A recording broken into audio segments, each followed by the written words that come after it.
Hello everyone and welcome to a new video. In this one, I will be remaking the tier list for all these skills in Heroes 3. As you may already know, there recently has been a big patch in Horn of the Abyss that shook up the meta drastically. Bad skills are now good. Well, some of them are less good than others, but still, there's a lot to go over, and also the formats and the meta has changed drastically as well. So I will be putting up a new tier list, so that if you play formats like Ideal, which is going to be like one hero format, maybe sometimes some GC, and so on, you're going to be, you're going to be in the know. So yeah, let's get right into it, and we're going to be starting off with Archery. Archery is a solid but niche skill. It giving 50% damage at expert level is like really valuable for some early game situations and some late game situations. I feel like it doesn't really pull through a lot in the mid game. And you need like a specific army composition, so it's like not really always good. But when it's good, it's like really good. So I would put Archery in A tier. S tier is going to be reserved for your skills that are basically always good, you know? Next up is we have Estates. Estate has been buffed a few years ago to give gold. Instead of 500 gold, it now gives 1000 gold at expert level, making it a solid pickup in like some situations. You also want to have it on like some side heroes, and it didn't get buffed in the latest patch here. So I would put Estates at C tier. Not useless garbage, however, not preferred in most situations. Next up is we have Mysticism. So Mysticism in the recent years have gotten 2 grand buffs. So first it went from 1 to 3 extra mana per turn to 5, 10, 15, and that was a big change. And Mysticism has seen play here and there, especially in very adventurous templates where you don't get control spells easily, you have to like stay out of towns. In those cases, Mysticism actually saw, some value being made. And recently, it was made to give 10, 20, and 30%, like basic advanced expert, percentage of mana every single turn. So if you have like 300 mana at expert level, it's going to be giving you 60 mana per turn, which is rather insane, especially when you combine it with the special team. You're basically getting your entire mana pool back every single day, potentially. And that is very strong. Not strong enough to be like a high tier skill, however, it went from like a D tier to like a C tier with the that patch, and I think that this new patch actually bumps it up another level into B tier. Because it's like, when it's good, it's like pretty good, and it's not even good that often, but when the fact that it's like pretty good in some situations, I think is warranted for a B tier. Next up is Scouting. So yeah, the biggest buff to Scouting was at the beginning of the Hoda when it went from 3 vision range up to 5, that was amazing. And the second biggest buff to Scouting was when one hero formats ended up getting introduced, and it became a mandatory skill in pretty much every single one hero format that is actively played. So this is like S tier, but with like, with a caveat, Like, it's S tier if you're a one hero format enjoyer, okay? You cannot go without the skill in any one hero game.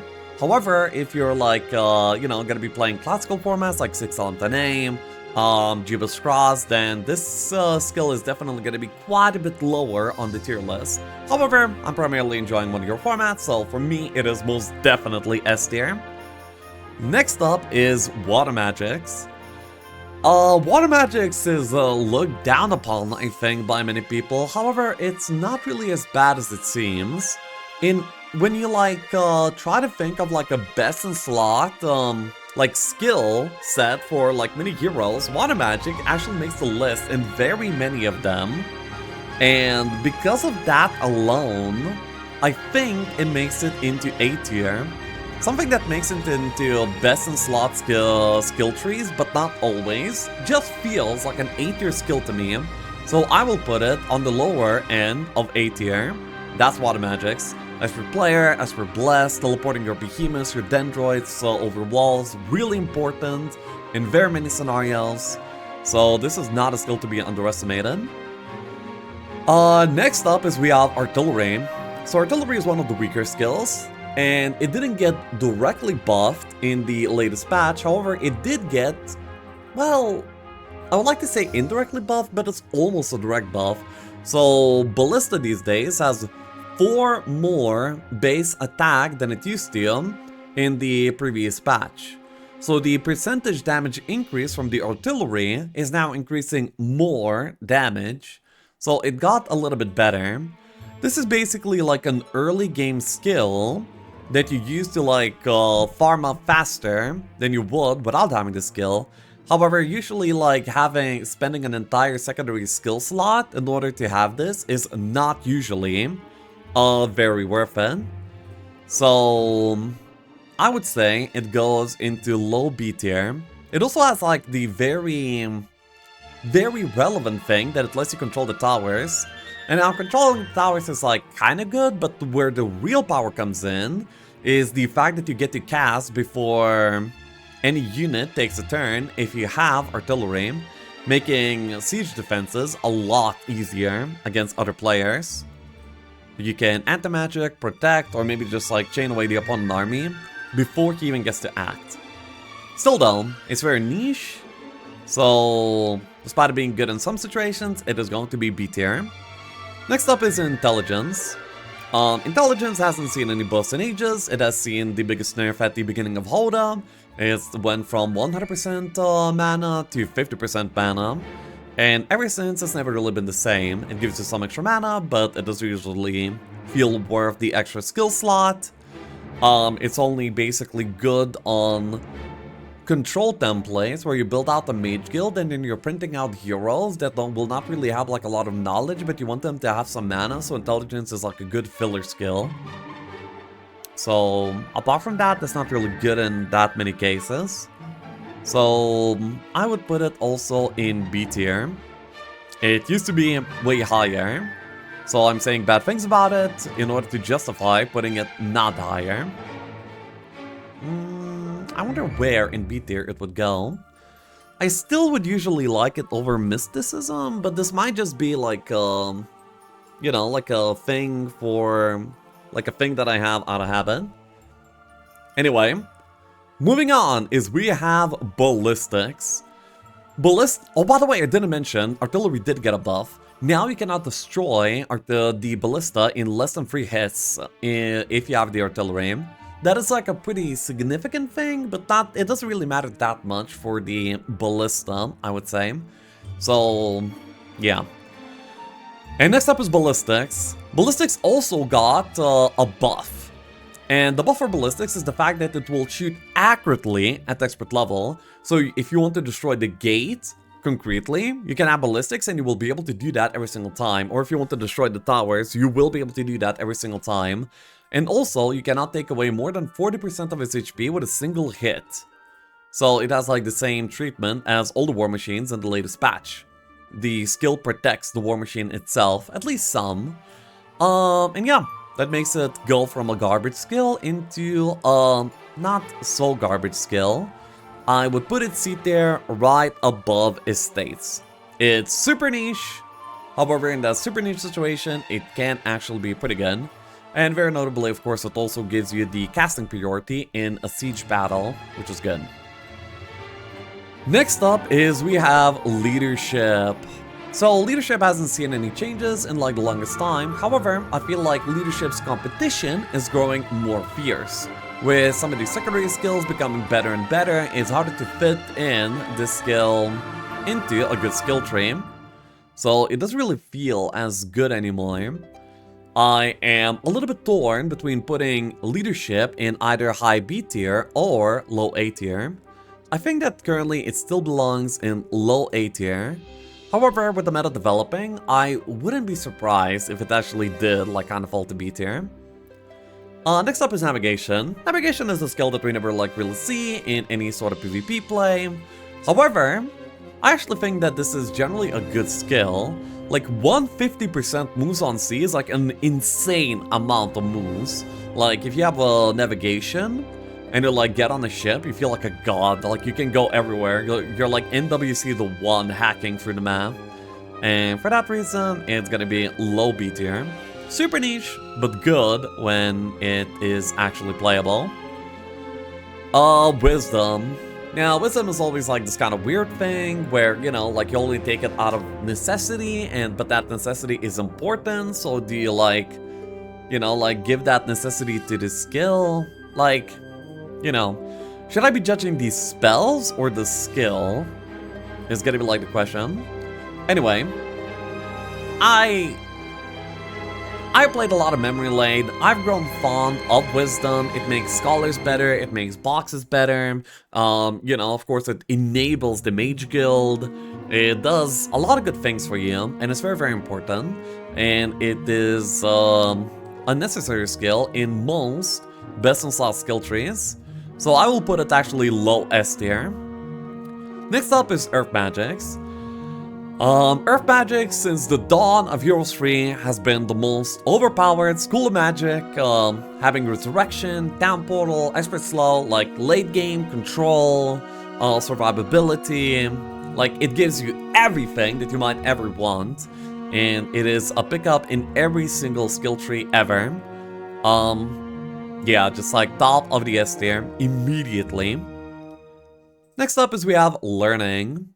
So, Learning has probably gotten the biggest buff out of all of the new secondary skills. Now it gives up to 75% extra experience, and also every time you skill up this skill, whether you pick it up or level it up, it will give you an extra level up as well. So you're getting free level up, so it's immediately replacing itself, and it gives you like way more experience at the same time. So you're basically printing out secondary skills, and you're printing out like more levels at the cost of a secondary skill slot. However, most games are decided not by the endgame setup, but how fast and well you get there. And Learning lets you do it better every single time. It's S tier. It belongs in almost every single best in slot skill tree. Not best in slot, but rather like the most optimal for game progress. You know, it's like one of the biggest win rate skills in the game. It is insane, especially on the Learning Specialist King area. It gets really ridiculous. It's really good. It is now S tier. Next up is we have Sorcery. So Sorcery got buffed, and the damage value is now double.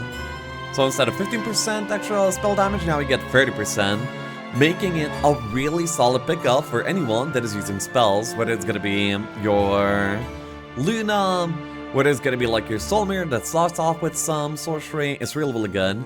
And also like the Sorcery Specialists right now are getting like insane numbers for damage with the new Sorcery. I think that it is going to be low A tier. It's still pretty niche, doesn't belong in every single best in slot skill trees, but when it's good, it's pretty darn good. Next up is we have Diplomacy. So most formats these days have Diplomacy enabled, where you can join things for 50% of the value. So let's say you find 10 Titans, you have Diplomacy so they want to join, you will have to pay for the entirety of the 10 Titans, but you will only get 5. And that is good enough. You do a few Utopias and you can print out some insane army. It is a solid A tier skill, very good in many situations, but of course it's not the broken version of Diplomacy that we have in Shadow of Death anymore.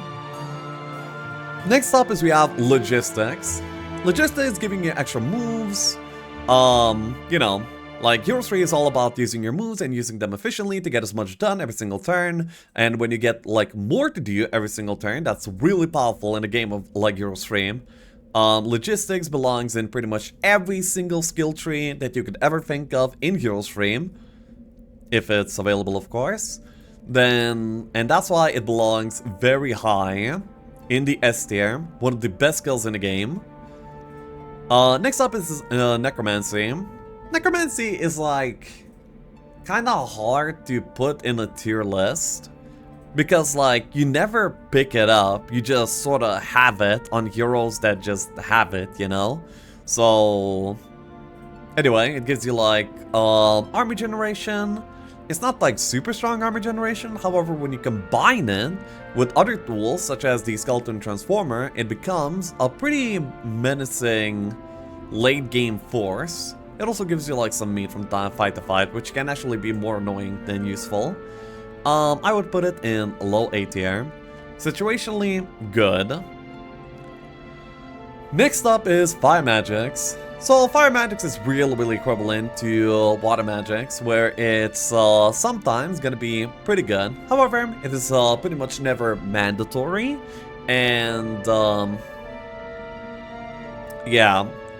I would say that the high end of Fire Magic usefulness is better than the high end of Water Magic usefulness, because an AoE Berserk can win unwinnable games. Water Magics will not let you win unwinnable games, unfortunately. So it's gonna be in the A tier. Next up is gonna be Scholar. Scholar is used to trade spells. It hasn't gotten buffed in the latest patch. It's a solid skill in very niche situations. It is gonna be C tier, in my opinion, at least for the formats that I play. Next up is we have Offense. Now, Offense just like makes all of your units deal more melee damage, whether they're gonna be range meleeing or, you know, just melee units doing their own thing. It's a super solid skill, gives you a lot of power, and belongs in most of the skill trees. It used to be like really high S tier, but I would actually lower it these days into lower S tier, with more competition for good skills arriving, such as learning. It's not really like as much of a no-brainer as it used to be. Next up is we have Resistance, which is not really relevant because in Horn of the Abyss we can't really level it up in most formats, and the heroes that stopped with it have been replaced with Interference. It's a very gimmicky skill that, you know, the potential is really high, but every single time you use it, you're kind of disappointed that you even had this because it didn't do anything for you. It is C tier. Now the next skill, Eagle Eye, is very interesting to talk about. This has gotten a big overhaul. Now you can steal all the spells that the opponent has instead of only the ones that they use, and also you steal it before the battle, meaning that you can use your opponent's spells against them. I think at expert level it has 60% chance to steal a spell that the opponent has in their spellbook. It doesn't matter if they have like a scroll or a tome, or they actually have it in their spellbook naturally. If they can use it, then you'll be able to steal it. And another notable thing about Eagle Eye is that you will be able to see the opponent's spellbook as well. Now that is a lot of buffs for Eagle Eye. I mean, it used to be like the dead last skill, like literally a joke of a skill. However, with all these buffs, I've actually had some success with Eagle Eye, and it just like a feels good skill to have. You can know what the opponent has to cast, you can actually get, you don't have to worry about your own casting, because if the opponent has any, then you will have some as well. So if you have the skill, you don't have to worry about casting like that much anymore. So it actually got buffed all the way to B tier. It's still like a little bit too niche to be anything more than B tier, but the fact that it's B tier I think is rather amazing. Lower-ish B tier. Next up is Luck. Luck as the secondary skill didn't get to see any changes, however, Luck in general ended up getting buffed. Now it always deals double damage no matter what. Luck used to come in like a pretty weird part of the damage calculation before like the final damage is calculated. Hodo team was like, nah, let's just make Luck deal double damage. And that of course makes Luck's stat better, which makes Luck's secondary skill better. However, not really that good. It's still worse than Leadership, It's worse than some of these other skills. Like, the other skills got buffed more than luck, so luck doesn't really improve its position. I would say it's high B tier. Well, middle B tier. No, yeah, I think I like these two skills better than the luck. And yeah, next up is pathfinding. Pathfinding used to be like a niche but solid skill, but now it got buffed through the roof. Not only does it remove terrain penalty right now, it makes the minimum amount of moves that you have to use off-road lower. So at expert level, a pathfinding, on all terrains that are not swamp, you'll be using 85 moves to take a step off-road instead of 100, effectively saving you 15% moves. That is amazing for Heroes 3. Not only does it save moves, it also removes the terrain penalties. You no longer have to worry about that. It's a really, really good skill. I would say it's pretty much equivalent to Logistics. But just because I'm so used to Logistics, I'm still going to be putting Logistics a tiny bit higher. As Logistics is more well-rounded, you know? It's for every situation. Meanwhile, Pathfinding is only for most situations. Next up is Air Magics. Air Magics is really, really good. It enables, you know, like Dimension Door, Fly, so it's like a really, really core part of being able to be mobile around the map, which is the most important thing in Heroes of Might and Magic frame. And so it goes into S tier. However, lower S tier than some of these other skills. Then we have Tactics. So Tactics saw completely no change. The only change is, I guess, the competition getting quite a bit more fierce. And with so many skills becoming better that you want to pick up, I feel like Tactics has less of a place in the skill tree. So I think it used to be like S tier or high A tier. Now it's gonna be around I would actually say it's low A tier. For hero formats, it's quite a bit better. However, I play mostly one hero formats. I don't really like Tactics. Next up is we have Armor. Armor is still like as solid of a skill as it's always been. It fits into like every single skill tree. It always gives you value. It just makes your hero feel like so much better, whether you're gonna be doing Utopia or anything else. It is going to be S tier. I would say it is actually below Learning on the S tier. First Aid. First Aid also saw like a very big buff. Now, having the First Aid tent on your hero gives you 5, 10, and up to 15% extra HP for your units. Very much like the Elixir. And if you have a Specialist, that number even goes higher. So you can have like some insane HP creatures in the current patch of Horn of the Abyss. And also your tent cannot be destroyed in less than 3 hits, because you can only deal up to 40% of the tent's damage in a single hit. This is like a really big buff to First Aid. However, it has like the weakness of the tent being destroyed, possibly. Then you like lose the entire value. And even if you do maintain that value, it's still not as good as like some of the other options that you might have. I would put it in high C tier. It is still not very worthy, even after all those buffs. And the last skill that we have is going to be Interference. Interference just reduces the opponent's power in combat, and yeah, it's a really good skill to have. The opponent having 30% less power is amazing. It didn't see like any increase in buffs. So I would put it in pretty high A tier, right below the other schools of magic. Yeah. And I'm pretty happy with the skill tree. The meta has been shaken up a lot by this latest auto patch, and it's honestly like such a joy just being able to explore everything that there is to see. It is a lot of fun. That's why you're seeing like many videos of me like playing Eagle Eye or whatever. Yeah. I hope to see actually more balance patches, maybe. Maybe we need some estates buff or something. Yeah, anyway, I hope you guys enjoyed this video, and I'll be seeing you in the next one. Make sure to watch me live on Twitch if you want to see me using these skills in action.